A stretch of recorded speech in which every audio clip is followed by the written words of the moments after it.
আর রিজিকের সর্বোচ্চ স্তর হচ্ছে ফিটনেস। সুবহানাল্লাহ বিহামদি।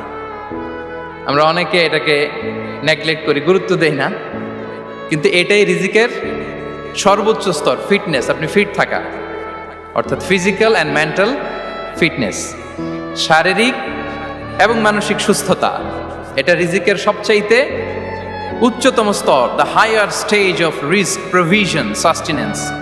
ফিটনেস, সুস্বাস্থ্য, শারীরিক এবং মানসিক সুস্থতা। কারণ আমাদের স্বাস্থ্য যদি ভালো না থাকে, ফিজিক্যালি মেন্টালি যদি আমরা ফিট না হই, পৃথিবীর সব নেয়ামত আমার পায়ের সামনে হাজির করলেও আমি কিছুই উপভোগ করতে পারবো না। এজন্য এইটা সবচাইতে বড় রিস্ক। এবং রাসূলুল্লাহ সাল্লাল্লাহু আলাইহি ওয়াসাল্লাম তিনি বলেছেন যে নি'মাতান মাগবুনুন ফীহিমা কাসীরুম মিনান নাস, আস-সিহহাতু ওয়াল ফারাগ। দুটি নিয়ামত আছে যে দুটি নিয়ামতের ব্যাপারে মানুষ খুবই গাফেল, উদাসীন, গুরুত্ব দেয় না। তার মধ্যে একটা হচ্ছে আস-সিহহা, সুস্বাস্থ্য, আর একটা হচ্ছে আল ফারাগ, অবসর।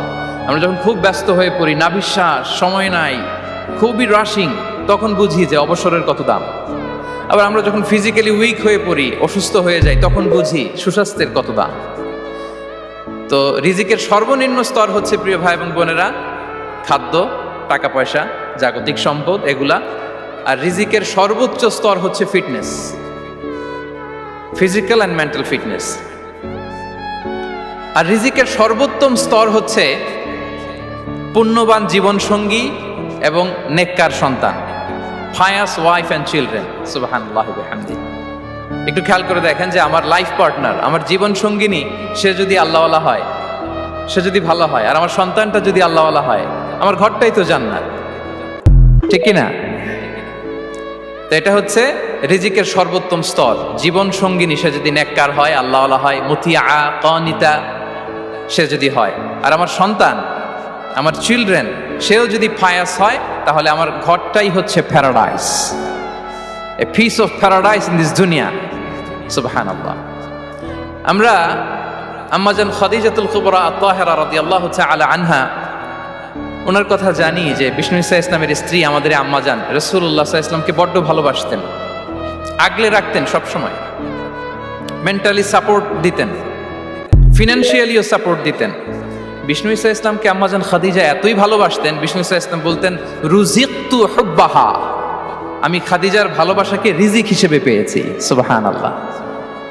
রাসূল সাল্লাল্লাহু আলাইহি ওয়াসাল্লাম এই শব্দটা ইউজ করেছেন, রিজিক, রুজিকতু হুব্বাহা। এবং তিনি দোয়া করার সময় বলতেন, আল্লাহ, কিয়ামতের সে বিভীষিকাময় দিনে, যেদিন বন্ধু বন্ধুকে চিনবে না, স্বামী স্ত্রীকে চিনবে না, বাবা সন্তানকে চিনবে না, পীর সাহেব মুরিদকে চিনবে না, নেতা কর্মীকে চিনবে না, ভাই বোনকে চিনবে না, সেই কঠিন মুহূর্তে আল্লাহ, আমি আমার খাদিজাকে যেন ভুলে না যাই। রুজিকতু হুব্বাহা, খাদিজার প্রতি ভালোবাসা আল্লাহ তাআলা আমার হৃদয়ে রিজিক হিসেবে দিয়েছে। তাহলে রিজিকের সর্বোত্তম স্তর হচ্ছে পুণ্যবান স্ত্রী, নেককার সন্তান। আর রিজিকের পরিপূর্ণ স্তর হচ্ছে মহান আল্লাহ তাআলার সন্তুষ্টি। রিজকের পরিপূর্ণ স্তর যেটা, সেটা হচ্ছে রিদাল্লাহ, আল্লাহ তাআলার সন্তুষ্টি। আমার আল্লাহ যদি আমার উপর সন্তুষ্ট হয়ে যায়, আমাদের আর কিছু লাগে? আর কিছু লাগবে?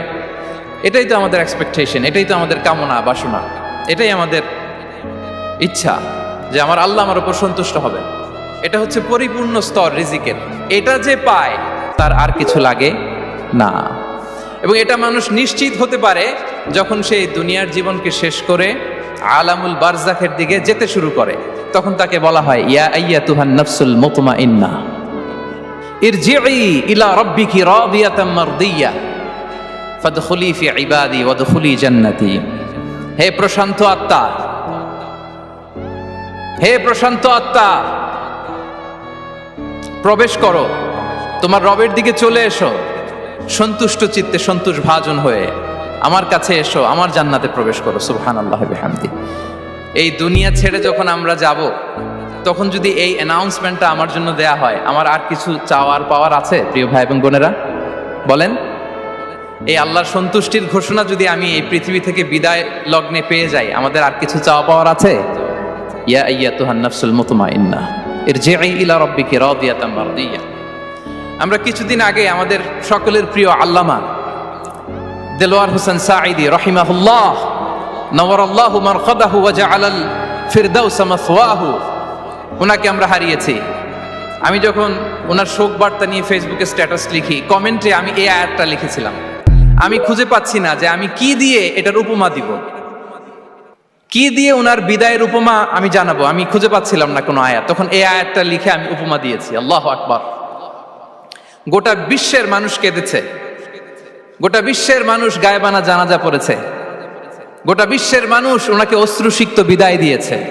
From north to the south, from east to the west, the entire globe, মিন মাশারিকিল আরদি ইলা মাগারিবিহা, অশ্রুসিক্ত বিদায় তিনি পেয়েছেন। এটাই আল্লাহ তাআলার সন্তুষ্টির একটা জলজ্যান্ত